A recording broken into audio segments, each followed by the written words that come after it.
Hi, everybody. Today is June 2nd, 2023, and I'm honored to have with me um, attorney and Twitter sage, Don Wilson. Um, he's Canadian, but nonetheless, we're able to speak in the similar language.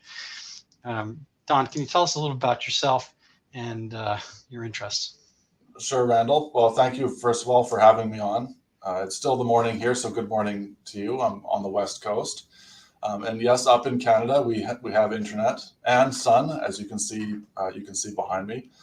Um, yeah, so my introduction, I think you captured it pretty well. I'm a lawyer. I practice in British Columbia, Canada. I practice in the area of family law, so principally helping people navigate their divorces, separating their property, making schedules for parenting time and spousal support, child support, alimony, as you guys call it, custody issues.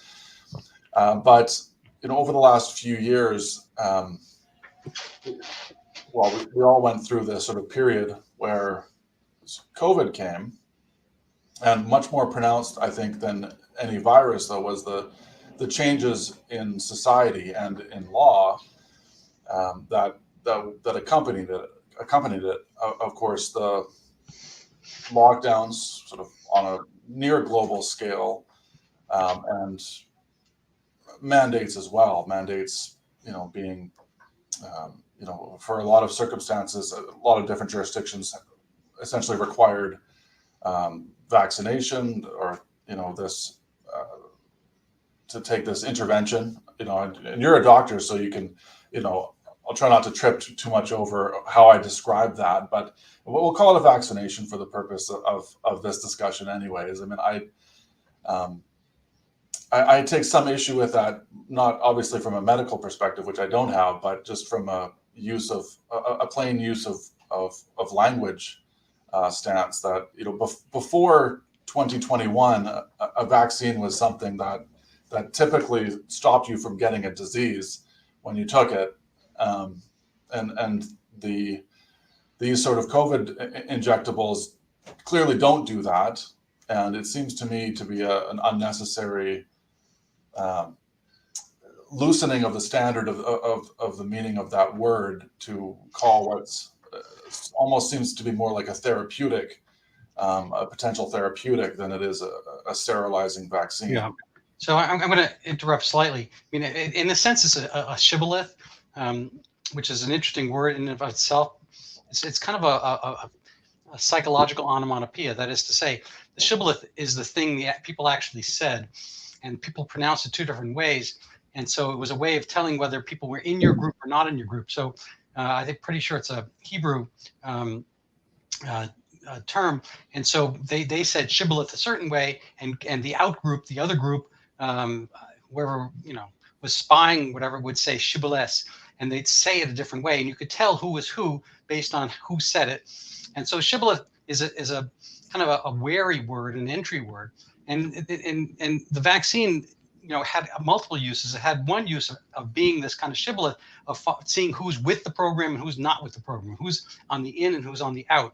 And it became a little bit like a Harry Potter divining or a sorting hat or a divining rod, and figuring out people, which group they're going to be in, whether they're Slytherins, kind of evil, dark souls who want to, go against the cleanliness and goodness of the vaccine world, or they are, I don't know, Huff and Puff, or I can't remember the Gryffindor, whatever it happens to be in Harry Potter. But just to get to semantics, and you're an attorney, I think words matter, and we have to define things at the beginning of the case and whatnot. I agree with you in part, but I'm not sure we're necessarily fully in agreement. What I like to say is that vaccines are wonderful. I've given out thousands or maybe tens of thousands of vaccines over the year. I've taken dozens of them. I was a perpetual influenza shot taker because I've had the flu. Naive to that year's flu, and I decided, as a business decision, personal decision, health decision, and a decision for my patients, that it would be good if I took the flu shot. And I think that worked out really awesomely for me over time.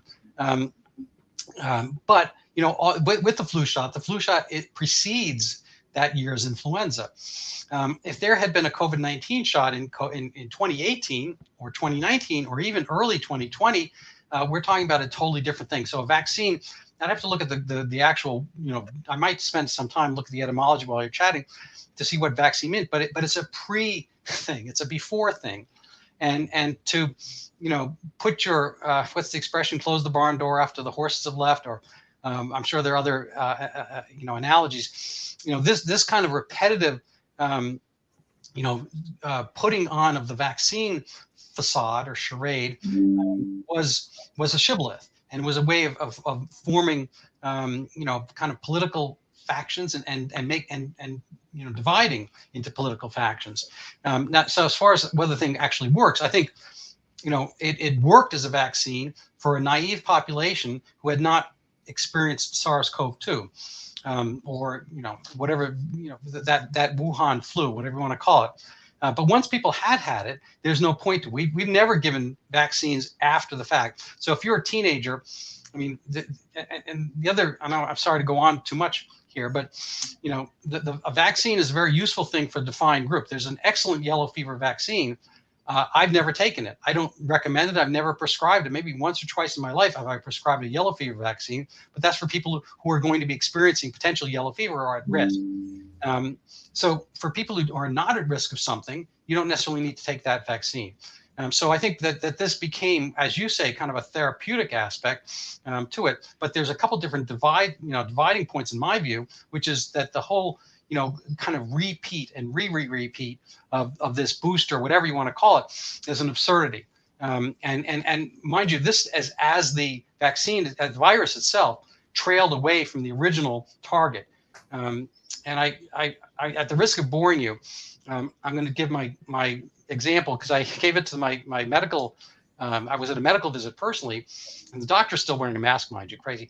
But the medical assistant or nurse, whatever, she enjoyed this analogy. We talked a little bit about it, and I said, Alec Baldwin, amongst all the Baldwins, there's Billy Baldwin, Stephen Baldwin, Daniel Baldwin, the Baldwin brothers, and Alec. If you had a party and you were wary about a dangerous Baldwin, you'd want your guards to be on alert for Alec Baldwin. He shot and killed somebody, and he's kind of a live wire to begin with. And so you would train them, you would immunize them, you'd vaccinate them against Alec Baldwin. Now, as the variant strains come along, the Daniel Baldwin strain, and the Stephen Baldwin strain, and the Billy Baldwin strain, the guards are going to be a little less certain about whether they are preventing this one. Billy Baldwin with a disguise, a different set of hair, doesn't look that Alec Baldwin-ish.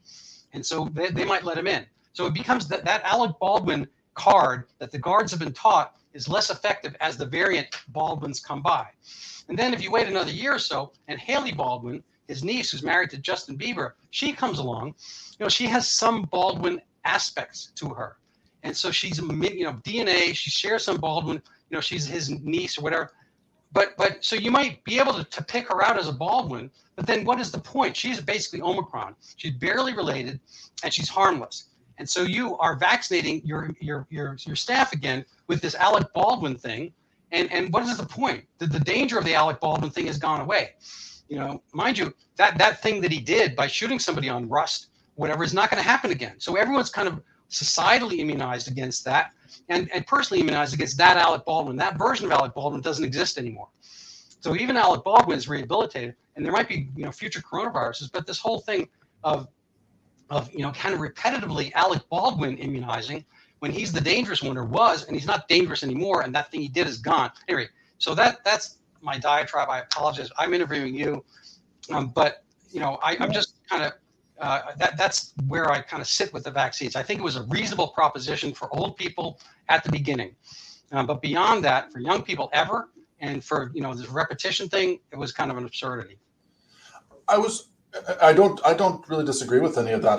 The point I was trying to make, I wasn't trying to make a sort of a general criticism of vaccines in general. I was really just, I was trying to grapple with the question of whether these products are properly, ought to properly be called vaccines. I mean, the COVID shots, we can call them vaccines, and I don't want to, necessarily get sidelined with this, but I think it's something I grappled with, and for a while I stopped calling them vaccines, just because I just mean the COVID, the Pfizer and Moderna, these shots, not other vaccines, because for the example of the flu, the flu shot, now you can still get the flu if you take the flu shot. However, if they get the strain right, from what I understand anyways, and you can correct me if my understanding is incorrect, but if they get the strain right, you aren't going to get the flu, right? And that's, and likewise, if you get the measles vaccine, you aren't going to get measles, so on and so forth. And that was always my understanding of what a vaccine, the effect, intended effect of the vaccine was, or is to prevent the recipient from contracting the disease at all. And so on that basis, just from the operation of the effect, I was saying, is it really appropriate to consider these products a vaccine when they won't stop you from getting shot by Alex Baldwin? They might turn the shots into, instead of hollow points, they're Right. 9 or 22. Okay, I don't know that much. I appreciate you running with my analogy. Yeah, they soften the blow. Maybe they give you a little vest. Right. So I was just only trying to clarify whether you considered the vaccines to be, as some people call it, kind of an mRNA dose or a genetic modification, all that kind of stuff. I personally think they are vaccines, but like I said, they work less and less well over time because the actual Alec Baldwin is no longer there, and you're going after different strains. I don't think any vaccine ever works perfectly. The influenza shots, in particular, those are guesses. Every year they try to guess the strain. They incubate. The Chinese farmers, small farmers, take their pigs inside in the winter, and the pigs incubate, new strains of influenza. We get a new strain every year. So, when you have a zoonotic host, an animal host, there are a lot more dangers because viruses that have to incubate and pass around between humans tend to equilibrate into the common cold. And so if it's only human hosts, it's not in the virus' interest to kill everybody, because then they can't be passed around fast enough.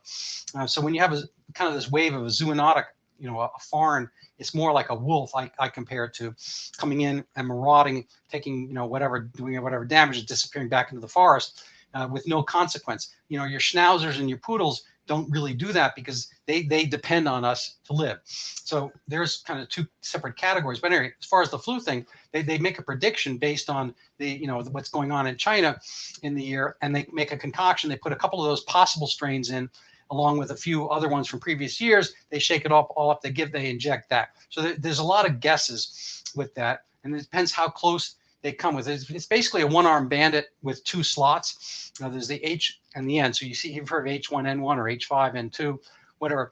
Those are the high L-urinidase and neuraminidase slots, and those have I think 13, 11 different possibilities of protein coats. So there's so the basic influenza virus can have whatever 11 times 13 is, different possibilities, and maybe a couple extras, whatever. And certain of those have more frequency than others. Anyway, so they make a basic guess. So when you get a flu shot, it's never going to be perfect. And even if they did hit the right strain at the right time, it doesn't mean you're not necessarily going to have some version of the flu, but you're probably going to have an attenuated version, a shrunken version of it. So the promise of vaccines are that you will have had some protection. And it's kind of like learning Taekwondo and going out in the street. I mean, if somebody hits you, you're going to be a little bit better protected because you have had some defense training, whatever, versus having had none. It doesn't mean you're not going to get hurt in that interaction or potentially even killed. Okay, fair enough. So you're saying that the COVID vaccines are a reasonable analog to the flu vaccines, to how they function. Yeah, yes and no. I mean, the problem here was the timing, and my feeling, and I apologize if I'm kind of taking the football here, but my feeling is that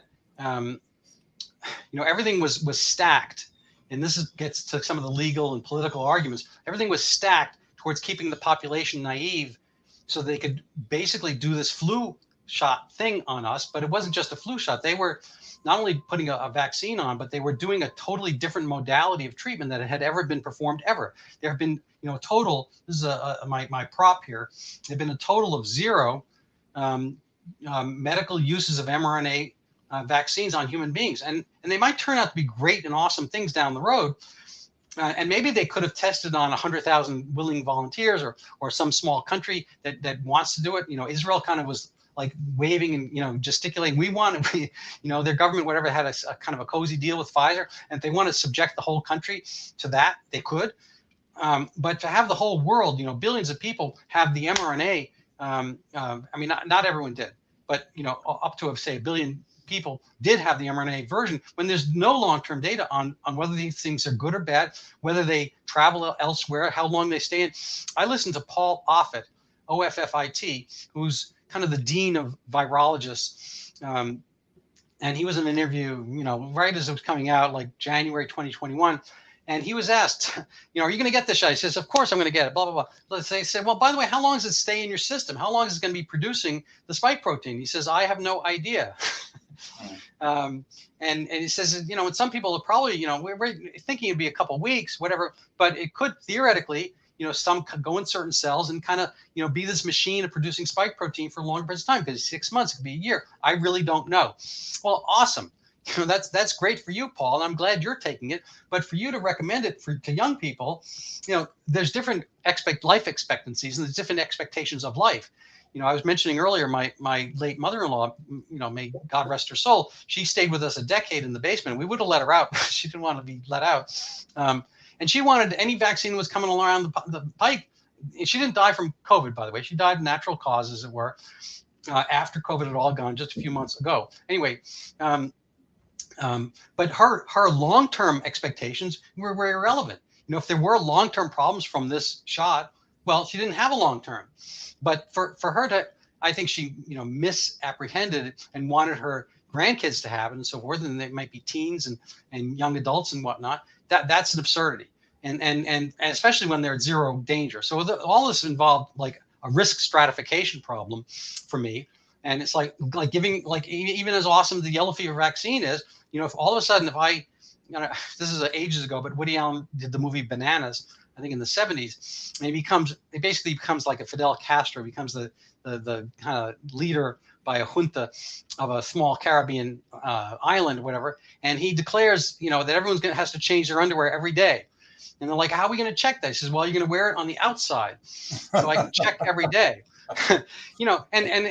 Basically the power, just, kind of this, I'm sure South Park has done episodes on this. I'm not going to get into it particularly, but where people kind of be imbued, with power, and they get to love the smell of their own, well, I'll leave South Park aside. Anyway, yeah. So this became an absurdity, to give it to everybody. So if you thought yellow fever is an awesome vaccine, and you might have some stock in yellow fever company, whatever that happens to be, Pfizer, Sanofi, Glaxo, whatever, and then you wanted to give it to everybody, you have to have a good reason. There's no real good reason. Maybe in Nigeria, you might have a good reason. But for this, I consider this the equivalent of foisting it upon the entire youth population when they were never at risk, and they were not communicated. They were not the super spreaders and all that kind of stuff. And a lot of that stuff was put out falsely. And then to keep people under wraps and then, kind of like scoff at all the possible treatment, medication treatments, the actual, treatments. I'm agnostic whether they work or not, but HCQ had a possibility of working. Ivermectin had a better possibility of working. And the guy had the Nobel Prize for producing ivermectin, and then to call it like horse dewormer and all that kind of stuff, that was, a psyop of massive degree, and it was certainly counterproductive. If people were still waiting for a vaccine per se for HIV, 40 years later, checking my watch, they'd still be waiting. And so therapeutics, against a virus were the answer. It took a while. It took, years to get any therapeutics, and they get better and better over time. You don't really hear that much about HIV because the therapeutics are so awesome.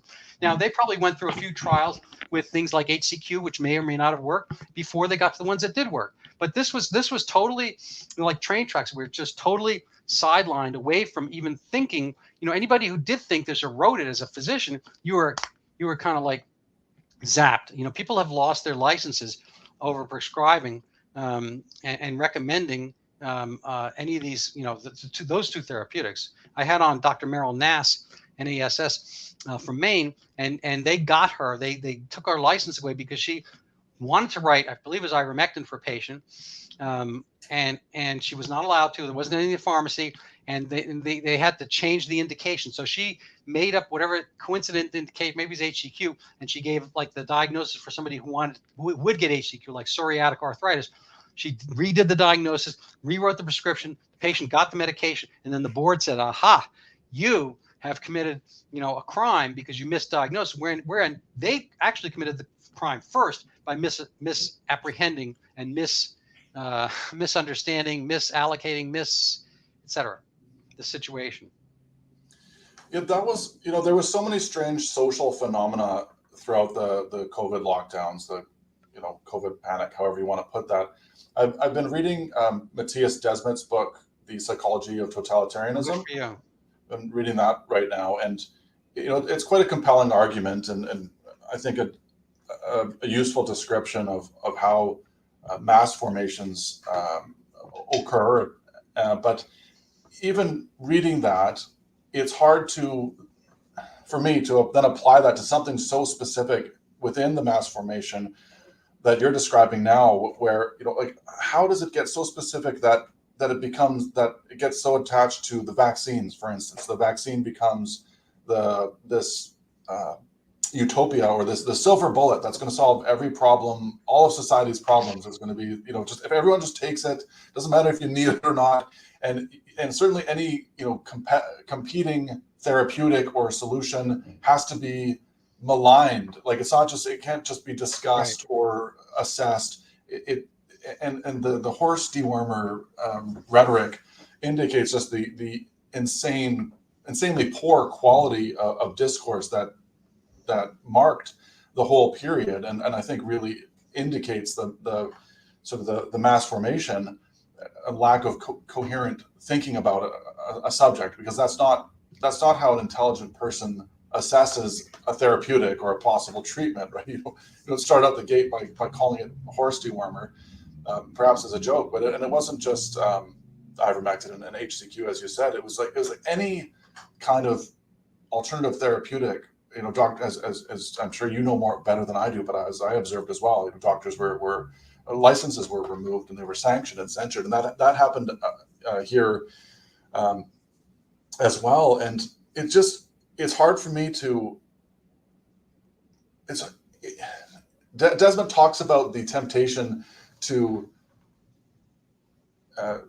infer conspiracy, right, behind these sort of mass formations, and cautions against it because it's a common tendency, but often is really just the flip side of the coin of the mass formation. But it gets really hard for me to understand how that could be, let's say, a coincidental or arbitrary consequence of a mass formation, that they would be so. It's just a fascinating. Now it's fascinating. Then it was terrifying, but a fascinating sociological or social psychological Right. feature of people, to like that they can get glom onto such a specific target of to malign like that, or ivermectin and HCQ and salvation in the vaccine. Like, it was very, very bizarre. Yes, it's true. I think that there are different levels of reasoning. On a very simplistic level, we use the term schooling when fish aggregate and move simultaneously. So if you're scuba diving or snorkeling, you'll see hundreds of fish, and you wave your hand, and they all turn this way. Now, how do they do that? It's kind of magical. Maybe they're all, they got their eyes on the side, they're watching. I don't know. Somebody has to start moving, and then everybody else is like, oh, we're going this way. This is what we do. We are fish. And these, Wow. and fish fascinate me because, they're born without ever knowing parents, because, somebody's laying eggs and somebody else is spraying the eggs, kind of like a crop duster. And then these things grow up, and most of them get eaten, whatever. A few of them survive. I'm sure they don't know the other ones get eaten. And then they know who they are without ever having seen mom or dad. Now, I had the advantage of having parents. I think most of us have had parents, and I actually saw them. It's like, oh, this is what you do. You're a guy. This is what your name is. This is where you go. You have a lot of instructions along the way. But these fish, they don't talk, and they don't ever see, they don't have mirrors, they don't know what they are. And yet when they're all together, they all group together as the same species. So there's something going on that's, weirdly chemical and designed in their brain to be receptive to this. So they not only have never seen themselves, but all of a sudden certain types of these fish can decide, oh, these guys are all like me. And somehow they all, anyway. Yeah. But so they have the That's a good schooling. point. So if we're in some fish tank, Yeah. like on a metaphysical level, we clearly school, to use either of those two uses of the term. We school like fish. We group and we aggregate. We do stuff together, and we have this applied schooling where we go to school, and we're taught one way or another what to do and the appropriate things and whatnot. And it's kind of a funny thing, lemmings have been kind of falsely accused of jumping off cliffs and whatnot, is all like an artifactual thing from a photographer. I think it's been admitted that they don't act like lemmings and jump off, commit mass suicide. Yet societally, we do. So we think we're all high and mighty, but we have these aspects of fear and coagulation and coordination, and sometimes constipation that keep us a little bit like the fish, because the fish think they're safer in a group like that. Maybe they are, maybe they're not. Some of them get eaten, but probably not the ones in the middle. Anyway, so we herd, and so there's part of it. So there's kind of the innate human aspect to it where you can apply something like this. And then there's the kind of more malicious part, which is who's doing the applying, who's doing the schooling, who's acting as the pheromone or this kind of coordination matrix neurologically, that's making us do this stuff. I think that speaks to the book. I've not read the book, but I'm hoping to read it and meet him as well.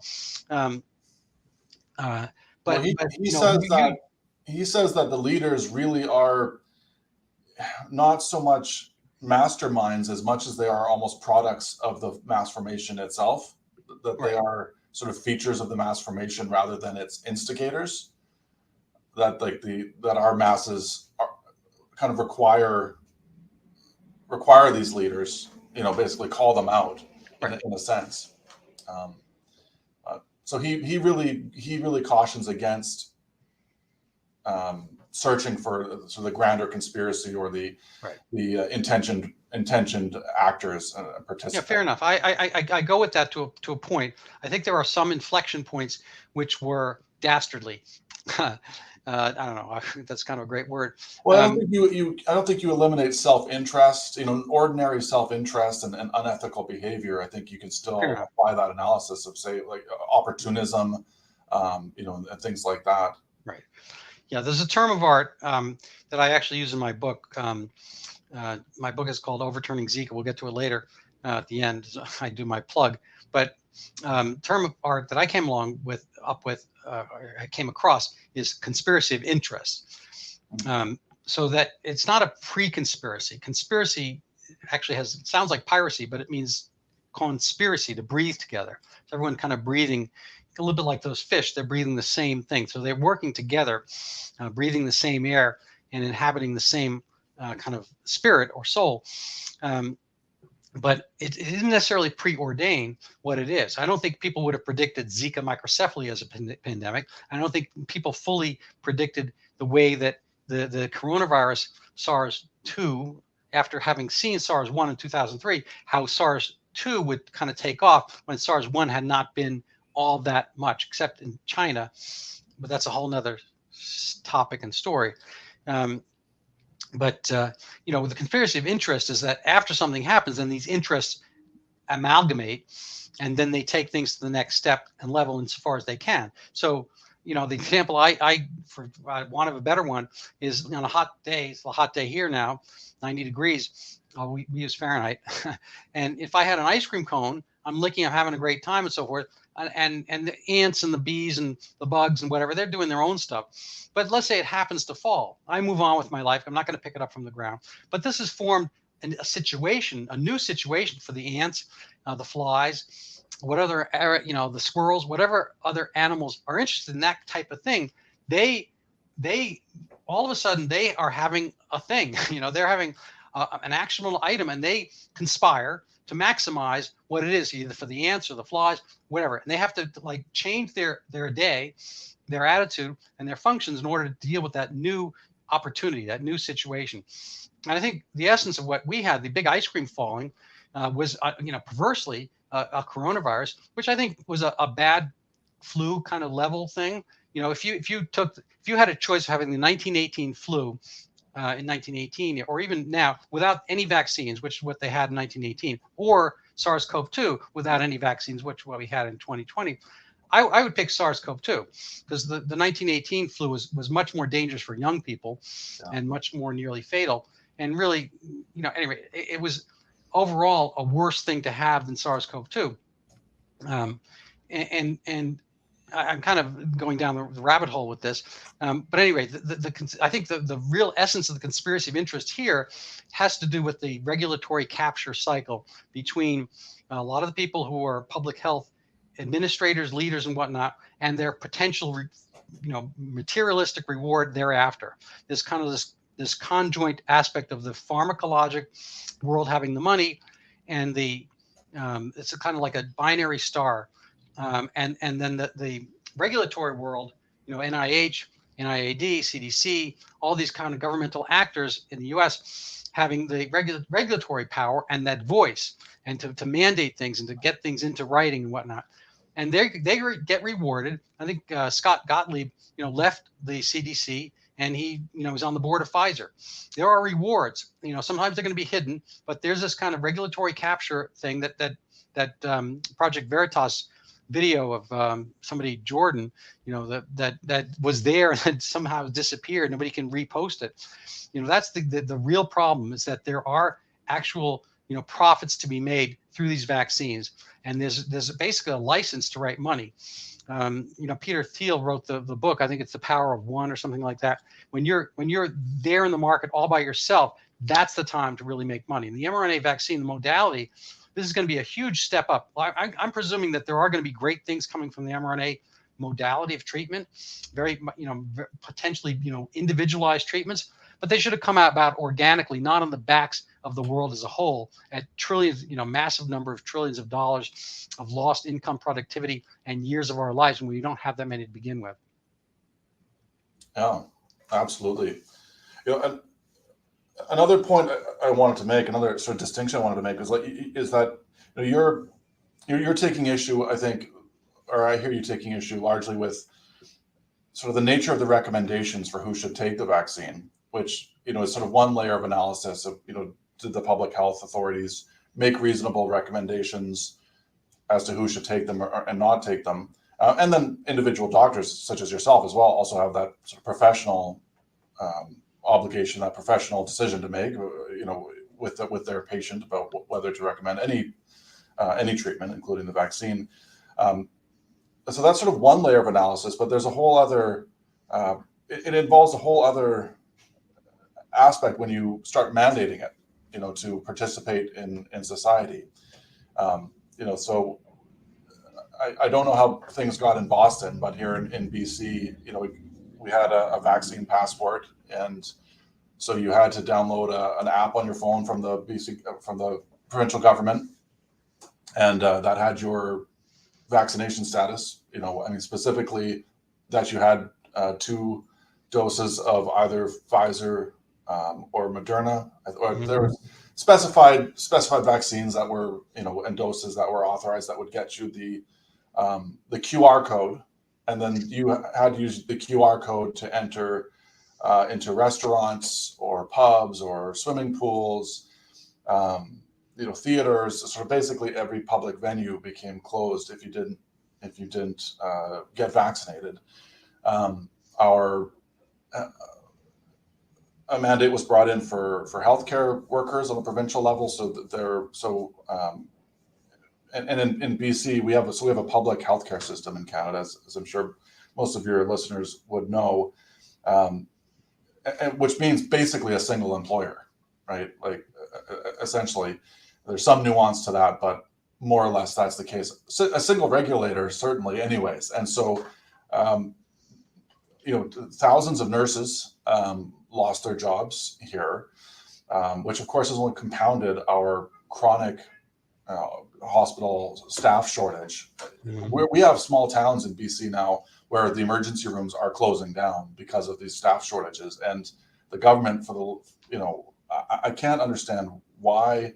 I mean, it looks like pride to me. I'm sure they would give some other reason, but they won't rescind the vaccine mandate for our healthcare workers. So it's still, if you're a chiropractor or a doctor, any of this patient facing work in this province, you have to have 2 doses of Pfizer or Moderna, and I don't know what. There's a few other ones that they approved, and so that's, and of course, well, I shouldn't say of course. I mean, of course for me because I lived here and lived through it, but so also the federal government, Canadian government, also made it illegal to for unvaccinated people to get on a plane or a train or a chartered boat.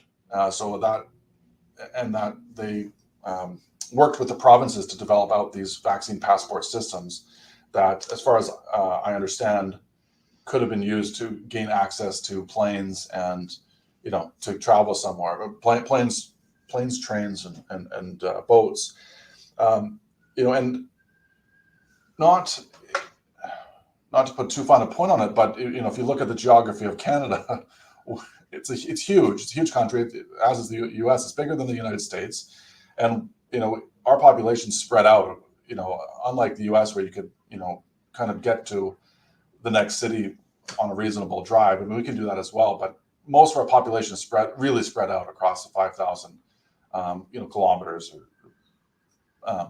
3,000 or 4,000 miles, whatever it is, a very large distance. We need to get on planes and trains to really get around this country at all, or even, even my own province of British Columbia.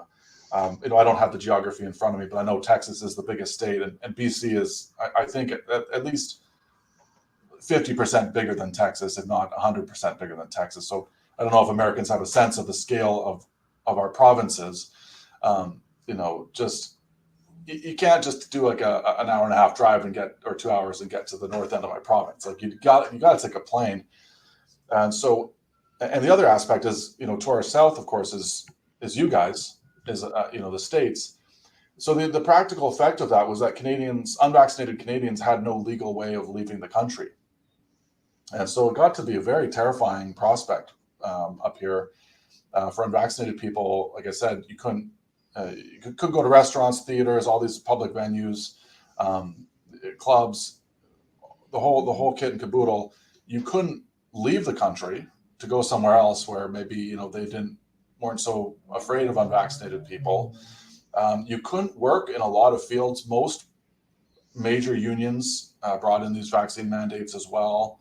In terms of all the major unions, the ports, trains, the federal government and provincial government and municipal government, all government workers, which is right there. I think like in Canada, something like 40% of our workforce, which is another crazy issue for another day. But so this is where we kind of got to, in 2021, and it was this crazy place where, basically you had, the numbers have been a bit vague and fuzzy, but let's say 15% of the population, didn't want to or couldn't get 2 shots of the COVID vaccine and couldn't get the vaccine pass to participate in society as normal people anymore. And so, so that was what prompted that tweet. I think that, you had initially saw that went a bit viral. 2 million views. I was kind of, we had an election in the province next to us in Alberta just earlier this week, and it was the premier who had basically replaced the previous, which is kind of like the governor of a state, a premier of a province here. The premier had replaced the previous premier who had overseen the COVID response in Alberta, was basically turfed by his party. Because a conservative party, and Alberta is sort of it's called the Texas of Canada. It's a very freedom-loving people there generally, and so they finally got enough political momentum to overthrow their party leader. Which is I can't think of a time when a party leader has been kicked out while he was leading, while he had won and was leading the province, and he was the premier. They turfed him. as party leader, replaced him with Danielle Smith, and she was very critical of the COVID response, the COVID lockdowns, and the mandates, and very sympathetic to those who had been unvaccinated and been facing this discrimination.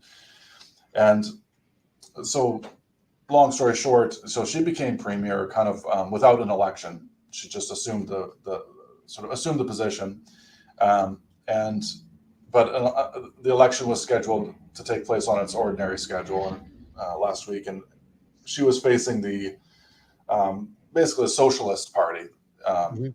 the NDP, who were very much in favor of lockdowns and mandates and all these things. And honestly, probably if they were elected today, I wouldn't be that surprised if they brought in lockdown, some form of lockdown or mandate or COVID measures in any event, just to give you a sense of how nutty these people are. So it was a very important election for Canada in my mind. You had a very stark choice between how Alberta, at least, was going to respond post-COVID to the, to the steps that were to the reaction that they had taken. So, in any event, she had made the comparison of Danielle Smith had made the comparison of how people behaved during COVID to the rise of Nazism in Germany in the 30s and 40s. And, understandably, a lot of people got upset about that, some genuinely and some for partisan reasons. And so, I took that opportunity to sort of defend the comparison, because I think there's a lot of very important psychological and social patterns or phenomena that really did repeat. And so I thought it was important at that time to make that tweet, recapitulating all of the things that just a year ago, 18 months ago now, that virtually everybody had supported against the unvaccinated people. Again, like the requirement of having a pass to get into public spaces, the inability to travel, the inability to work, and then sort of the irrationality behind all of it. And so I made that tweet saying that there is this drive that I characterized as the inclination of the masses to identify their morality more with the dominant group ideology rather than infer it or deduce it from a set of principles. And that's how I think we got here. Mm. No, I think you're onto something there. My relatives suffered from the Nazis, and many did not survive. But the Nazis didn't just appear. They had kind of they went through, say, slightly quieter steps before they said, oh, we're just going to, first of all, they didn't announce they're going to kill all the Jews, but they basically formed. They used the public health establishment in part to bring Judaism up, or Jews in your midst, as a public health issue. They were unclean, and they analogized them to vermin. They had pictures and paintings of Jews as rats, and bringing up the Black Death, and there's kind of, back then in the 1400s, there was thoughts that the Jews had brought the Black Death on. So there's kind of this institutional memory or societal memory of that, and untrue. And there were, I think at certain points there were Jews locked into synagogues and burned in the during the time of the Black Death, and that of course solved the problem. Didn't anyway. But the public health establishment and doctors in particular are not immune, no pun intended, from being human and from having their minds and sensibilities altered by these mass formations. And doctors, I think, actually had the highest rate of any of the kind of those type of general service professions of belonging to the Nazi Party. And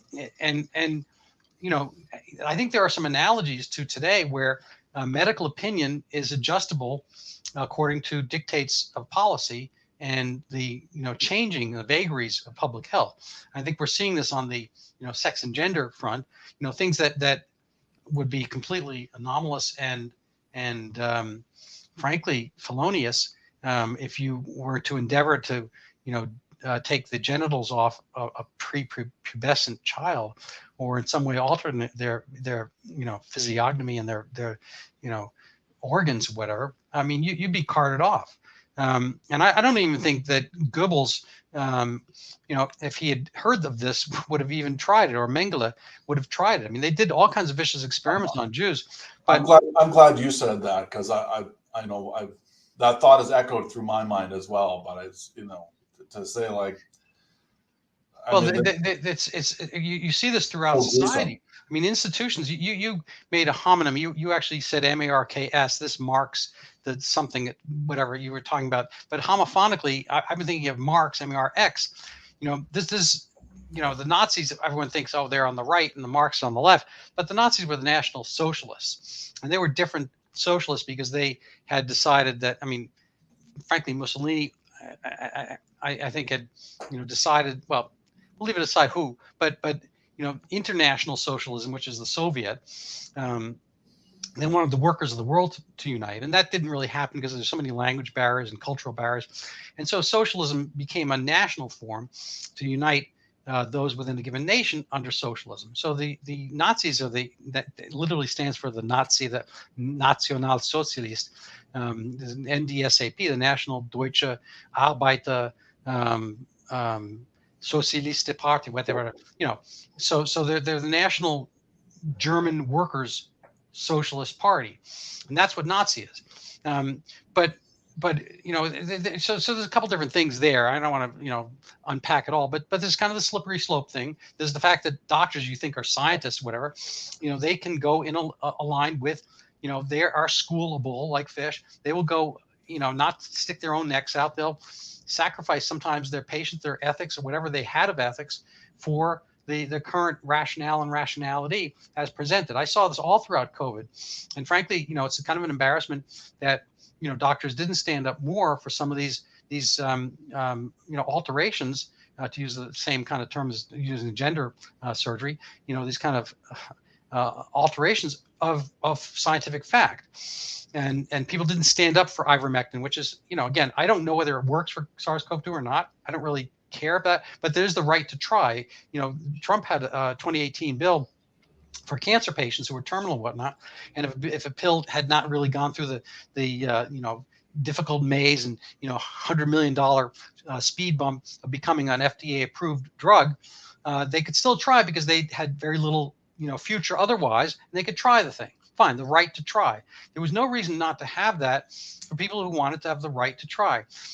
And just to kind of backtrack a little bit to, whether, there's a societal obligation to have people completely become vaccinated across the board. I think in terms, if we had a zombie apocalypse or aerosolized anthrax throughout, you could make the argument potentially that you would want everyone to be, or if smallpox came back, you might make the argument that everybody should be vaccinated. If you had a life-threatening, zombie apocalypse kind of thing, and you could be vaccinated against the zombies, and they're all everywhere, and then you become a zombie, and you're going to start chewing on other people. Well, fine, you can make the argument, but these kind of arguments require rationality, categorization, and division of risk and basically risk benefit. And this was never performed well during SARS-CoV-2. And right from the beginning, they had enough data from the Diamond Princess, the boat off the coast of Japan, Yokohama, and that was almost literally quarantined. It was not a full 40 Italian quarante days, but a full 14 days. And they had enough data from that boat to see that people were not dropping dead. And they weren't dropping like flies. And those kind of like weird pictures of Wuhan streets where people in hazmat streets, they're dead bodies lying in the middle of the street. That I don't know what kind of agitprop that was, if it was, but it should not have been adopted by somebody theoretically as smart as Fauci as the paradigm against which we would be fighting, and with which we'd be fighting. They had enough information. They knew about the Diamond Princess. And if you wanted to make an experiment like that, you would have cost $100 billion after the pandemic to do it. But to have all these people, fortuitously on the boat experience SARS-CoV-2, and you see that none of the young people even knew they were sick. None of the kids had any idea they were sick, and nobody died. Pretty much out of 3,711 people, after 4 months, 10 people died, and they were median age 82. That's enough determination that we're going to, work on the elderly, keep them safe, and all that kind of stuff. But the kids have, there's nothing to do there. So you can't use the smallpox or the zombie apocalypse or anthrax analogies to immunize everybody. This is really the problem, that they used a false analogy that we are all in this together. This is a war, and certainly, during wartime, you have to be cohesive. And you don't want spies in your midst. You don't want anybody, screwing things up or poisoning the well, that kind of stuff. But the SARS-CoV-2 and SARS-CoV-1 are not that. They're not that. They just aren't. They're not. They never were. There's another great study out of your hometown. Well, actually, I don't know if Boston is your hometown, but out of Boston, there was another great study early in the pandemic, which was the Boston homeless shelter. Yes. I don't remember who published that, but yes, they basically tested everybody in a homeless shelter, found that more or less everybody had COVID. Nobody, I don't know. Right. And these guys are the most health vulnerable, because I mean, not if you've seen them, but a lot of them are poly drug abusers. They haven't been taking care of themselves. Their livers, potentially are half shot, and they're living out on the street a good part of the year in clement weather, so forth. So they're homeless, they're in the shelter, but they're also not in the shelter. And there's a fair amount of mental illness. They're not following prescriptions. So if they do have illnesses, they're not taking pills for it. This is, potentially your most at-risk population. Somehow they survived it. I do think there's a potential. Their symptom, not only did they survive it, their symptom level was the same as the people who didn't have COVID. It was non-different. Well, I do think there's one anomalous part to this, which I haven't really seen people talk about, which is the false positive rate, or the Haley Baldwin anomaly. If I can refer back to my earlier analogy, sure. The fact that Omicron still shows positive on a COVID-19 test. This is interesting. So this is an Alec Baldwin test, but somehow Haley Baldwin still shows positive on the test. So it's a very diffuse Baldwinometer. That's a made-up term. And frankly, by type coronavirus, let's say we could mind ablate everybody of SARS, either one, SARS-CoV-1 or 2, and we went back to the halcyon days of 1995, and we somehow had this test. The second most common cause of the common cold is a coronavirus. There's basically unnamed is, I think, number one. Number two is adenovirus. So amongst the name sources, number one is adenovirus. Number two is coronavirus. And so coronaviruses have been around longer than humans. They've been with humans forever and a half. And if you were to use this test now that we have now and bring it back in time to 1995 and swabbed everybody, you'd find a certain fraction of the population just showing positive, because coronaviruses cause common cold. And so Omicron is basically the equivalent of that. It's a common cold coronavirus, which we've kind of bundled into this post-COVID-19 mentality, and we are declaring it COVID-19, and it's, or whatever we want to call it, coronavirus. But it's an absurdity. And so some people just are probably inhabited by coronavirus now and then because they just had a cold or about to give somebody a cold, but it's a meaningless thing. It's a Haley Baldwin situation. And from what I can gather, she's, a nice gal. She seems pretty harmless. She cohabits with Justin Bieber, ditto, and so forth. I don't think that that's something to overturn the world or continue to do it, or do it years after, or even wear masks on airplanes today, all the absurdities that people have. And I also think it's every reason to rescind those types of rules, because I do think that they have become a political cudgel, and they were possibly intended along the way to do so. I know they've culled a fair amount of political actors from within the military. I think people who are, say, more your Texas / Alberta analogy, liberty loving, whoever, and they're in the military, and they understand this, and they don't want to be told what to do. I mean, I think they're in the military, they know how to take orders, but they want to do righteous orders. They want to do honorable orders. And to have this misused, I think we will see the fallout from this. Hopefully not literally the nuclear fallout from this, but we'll see the fallout from weaker military, weaker society, and institutions that have been gutted politically by virtue of this, sorting hat kind of shibboleth aspect. Yeah, I mean, a righteous a righteous order is really the key word. I mean, it just, as you said earlier, how preposterous. And I know I'm not a doctor, and so with respect to the recommendations of who ought to take a vaccine or who not ought not to take one, in terms of giving that kind of advice, I don't, I'm somewhat agnostic. I have my views, but I don't, unless someone asks me what my opinion is, it's not really my place to say. Except, I would say, just from what I saw with respect to young people, it made no sense to me at all to be introducing this a novel intervention for something that plainly was no risk to them. In fact, if anything, it looked like to me, by effectively displacing the flu as it appeared to do, that people, I'd say even under 40, were at a lower risk of dying for most of the pandemic than they were before it, because COVID was actually less fatal for younger people, from the data I saw anyways. And whether that's true or not, you could clear from any data you looked at, it was clear that young people weren't at risk. So, whether it's, young people in the army or at colleges or universities or elementary schools, like this, it's just plainly madness to me. Yes, And so just coming was. back, I don't think we're done with madness, but we are done with this hour pretty much. yes, yeah. So I'm gonna Absolutely. let you go to more productive things, presumably. Certainly, yeah. I want to thank you for your time. Before I end, though, I'd like to put in my shameless self-promotion here. I do have a book. You don't have to read it, but you do have to buy it. It's called Overturning Zika, the Pandemic That Never Was. It's got my self-portrait on the cover. Beautiful. So I look in the morning. Oh, there it is. And this is an instructive. It's not the same thing as SARS-CoV-1 or 2 or whatever, but it was an interesting phenomenon of how panic took conjecture and made it into science. There has been no so Zika is a real virus.